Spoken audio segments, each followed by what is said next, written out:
Going to do a reading from Flower and Garden magazine, dated November 1970.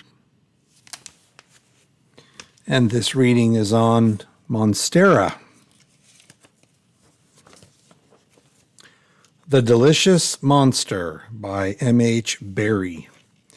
People who know the split-leaf philodendron as a familiar inhabitant of hotel and office lobbies, restaurants, and other public places might take it less for granted if they knew that it was the quote-unquote delicious monster.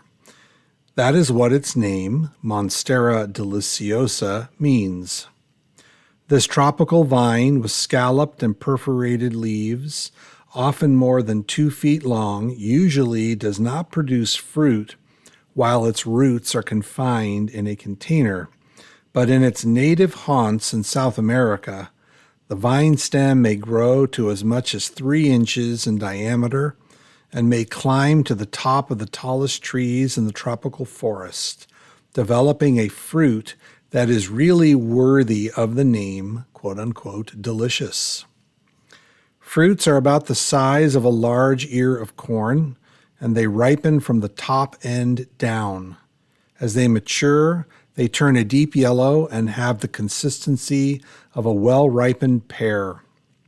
The pulp is juicy, and the taste is a pleasant mixture of that of pineapple and banana. The fruit should not be eaten until it is thoroughly ripe, for when immature it contains crystals of oxalate, commonly found in members of the arum family, which can almost paralyze the tongue for a half hour. Quote-unquote ceremin, it is called in Mexico. Nothing in the tropics surpasses the taste of it when it is ripe. It is usually eaten as a dessert, though sometimes the pulp is used in ices and drinks. Besides being rich in sugar, the fruit contains much protein. In this country, practically everyone knows it merely as a popular foliage plant.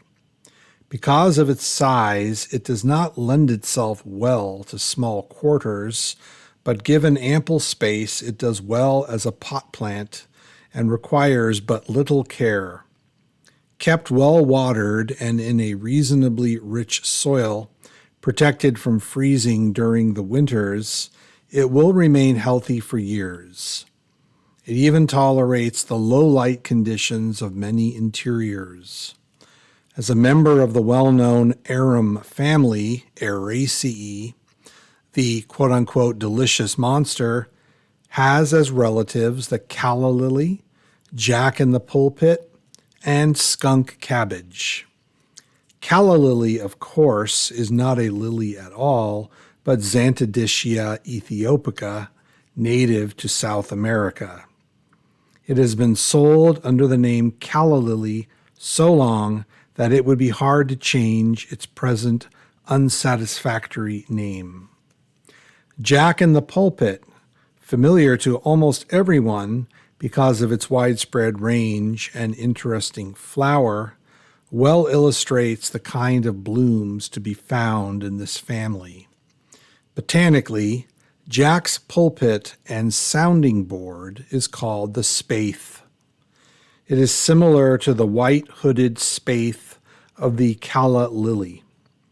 Jack himself is called the spadix and is a club-shaped mass of sterile tissue connected to the flower at the base. The corms of this plant were formerly boiled and eaten by Indians. The reason for boiling them first will be apparent to anyone who takes a single bite of the raw corm. Anyone doing so should wait a few seconds before taking the second bite.